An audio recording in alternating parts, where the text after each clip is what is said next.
Assalamualaikum warahmatullahi wabarakatuh. Salam sejahtera bagi kita semua. Semoga kita diberi kesehatan dimanapun kita berada.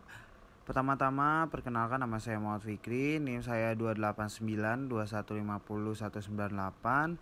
Saya dari Fakultas Ekonomi dan Bisnis, Program Studi Manajemen S1 semester 4. Presentasi saya kali ini adalah presentasi sebagai syarat penilaian ujian akhir semester dari mata kuliah Ekonomi Syariah dengan dosen pengampu Bapak Sumardi Marjono. Pada presentasi kali ini saya diberikan tugas oleh Bapak dosen, yaitu Bapak Sumardi selaku dosen pengampu Ekonomi Syariah dengan soal sebagai berikut. Yang pertama, jelaskan mata kuliah Ekonomi Syariah yang telah Anda pelajari mulai dari pertemuan pertama konsep dasar, yaitu konsep dasar ekonomi Islam, sampai dengan pertemuan terakhir distribusi kekayaan. Dan hal apa yang membedakan dengan sistem ekonomi kapitalisme. Kemudian untuk soal yang nomor 2, yaitu dalam pengembangan kepemilikan ada yang dihalalkan dan ada yang diharamkan menurut ekonomi Islam. Salah satunya adalah perseroan yang bermakna transaksi dua orang atau lebih yang kedua belah pihak sepakat untuk melakukan kerja dan bertujuan untuk mendapatkan keuntungan. Menurut ekonomi Islam, perseroan atau syirkah yang berbentuk firma, perseroan terbatas, koperasi, asuransi, bursa saham, termasuk pengembangan kepemilikan yang diharamkan. Mengapa diharamkan? Bagaimana pandangan Anda terhadap hal tersebut? Dan untuk jawabannya sendiri, untuk soal nomor 1 dengan nomor 2 saya sudah memiliki jawabannya. Berikut jawaban soal nomor 1. Untuk jawaban soal nomor 1 yaitu mata kuliah Ekonomi Syariah yang saya pelajari mulai dari pertemuan pertama, yaitu konsep dasar ekonomi Islam, kemudian sampai dengan pertemuan terakhir, yaitu distribusi kekayaan, memiliki beberapa perbedaan dengan sistem ekonomi kapitalisme. Berikut adalah penjelasannya. Yang pertama, konsep dasar ekonomi Islam. Nah, di pertemuan pertama ini saya belajar tentang konsep dasar ekonomi Islam, yaitu bahwa segala kegiatan ekonomi harus berdasarkan pada prinsip-prinsip syariah yang diambil dari Al-Quran dan hadis. Kemudian sementara itu dalam sistem ekonomi kapitalisme, prinsip dasarnya adalah kebebasan individu dalam pemilikan, kemudian produksi dan pemasaran barang dan jasa tanpa campur tangan pemerintah. Kemudian yang kedua, prinsip-prinsip syariah. Dalam mata kuliah ini saya mempelajari prinsip-prinsip ekonomi Islam seperti keadilan, keseimbangan, berbagi keuntungan dan kerugian, serta larangan riba dan gharar. Sementara itu dalam sistem ekonomi kapitalisme, prinsip dasarnya adalah mencari keuntungan maksimal bagi individu atau perusahaan tanpa memperhatikan prinsip-prinsip moral atau keadilan sosial. Kemudian yang ketiga, sistem keuangan Islami.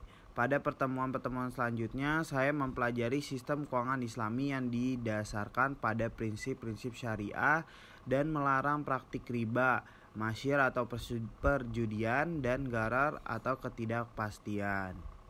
Sistem keuangan Islami juga menganjurkan adanya kegiatan investasi yang produktif dan adil, serta adanya kegiatan pengelolaan risiko yang sesuai dengan prinsip-prinsip Islam.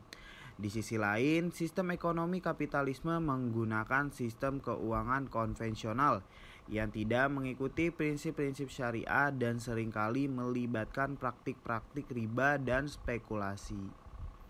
Kemudian yang keempat, distribusi kekayaan.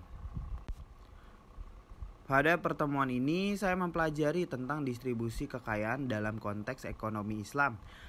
Prinsip yang digunakan dalam ekonomi Islam adalah adanya keseimbangan dalam distribusi kekayaan antara individu-individu, masyarakat, dan negara. Islam memberikan perhatian khusus pada pemberdayaan masyarakat yang kurang mampu dan menekankan pentingnya adil dalam membagi kekayaan. Di sistem ekonomi kapitalisme, distribusi perusahaan yang memiliki distribusi kekayaan seringkali tidak merata dengan konsentrasi kekayaan pada segelintir orang atau perusahaan yang memiliki kontrol atas sumber daya ekonomi.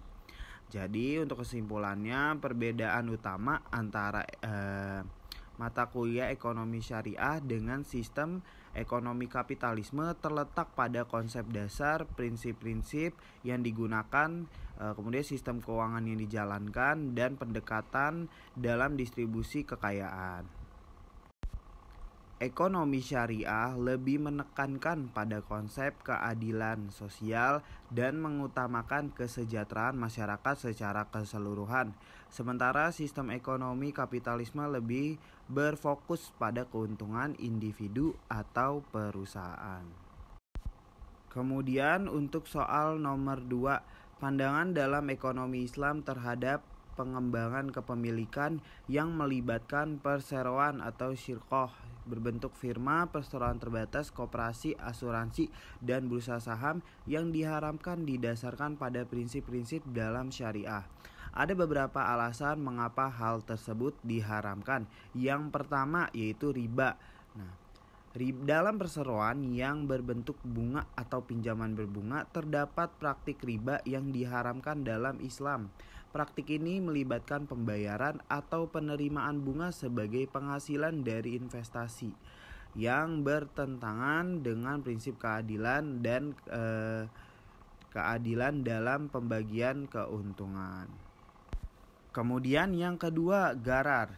Gharar merujuk pada ketidakpastian atau ketidakjelasan dalam transaksi yang secara signifikan mempengaruhi nilai barang atau jasa yang diperdagangkan.